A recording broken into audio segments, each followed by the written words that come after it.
Yesterday, we learned about a whistleblower, a nurse, working at a Georgia Immigrations and Customs Enforcement, ICE facility, leveling, honestly, ghastly allegations, chief among them, that women in that facility, migrant women, say that a doctor was performing unauthorized hysterectomies on immigrant women detained at that facility, which, again, is privately run. Now, you might have seen this story zipping around social media, understandably. And the allegations come from a formal complaint that was actually filed with the watchdog at the Department of Homeland Security.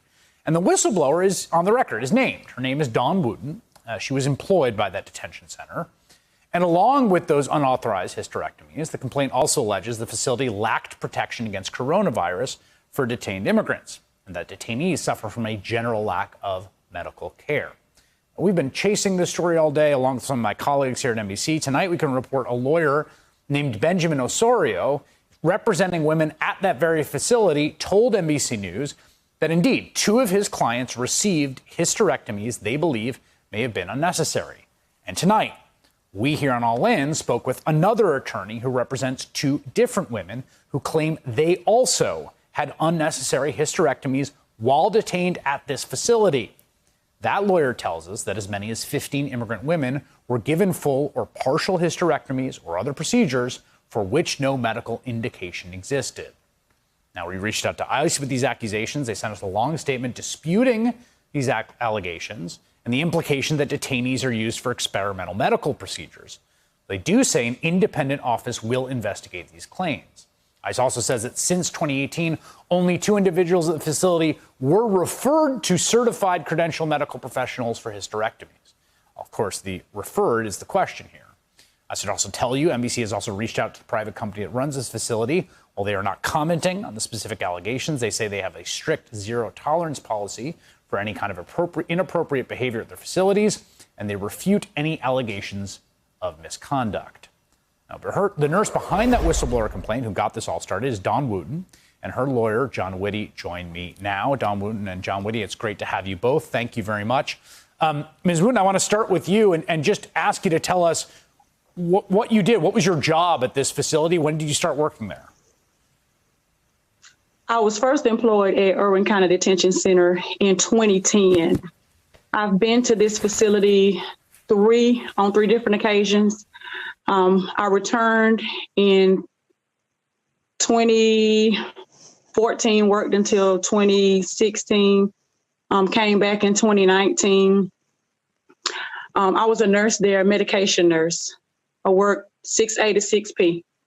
We did total detainee and total inmate care were my responsibilities there.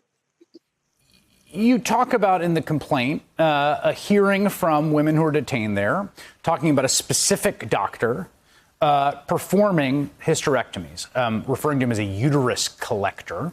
Tell us about how you heard about this doctor and what women said about their experiences with him. You have detained women. I had several detained women on numerous occasions that would come to me and say, Miss Wooten, I had a hysterectomy. Why? I had no answers as to why they had those procedures. And one lady walked up to me here this last time around between October of 19 until July the 2nd. And she said, what is he? Is he the uterus collector? Does he collect uteruses? And I asked her, what does she mean? And she says, everybody that I talked to has had a hysterectomy. And you just don't know what to say. I mean, I don't have a answer for why that they would come to me and they would say, is he the uterus collector? How would you describe the standard of care, the general sort of medical environment in which these migrants were detained?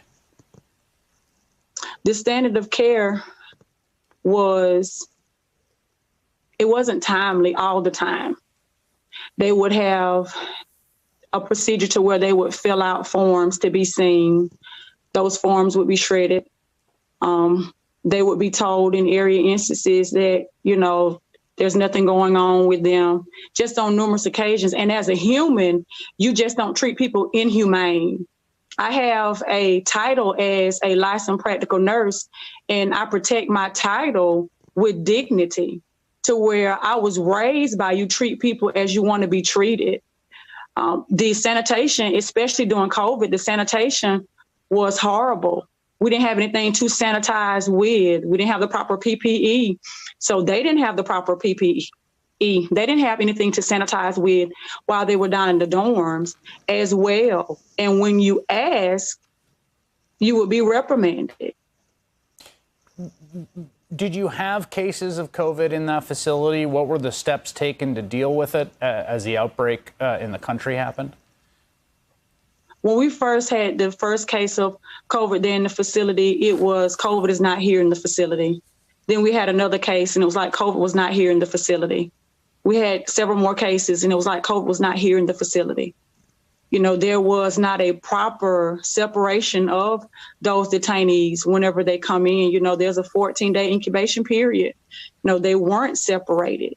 You know, whenever you question and then you didn't have the proper PPE, I admit I refuse. I have sickle cell. I have kids that have underlying conditions as well. They're asthmatics.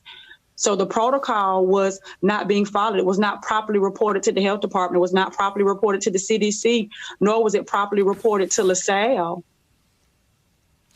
You were essentially demoted, as my understanding from the complaint, right? That from a full-time employee to sort of a more kind of at-will swing employee.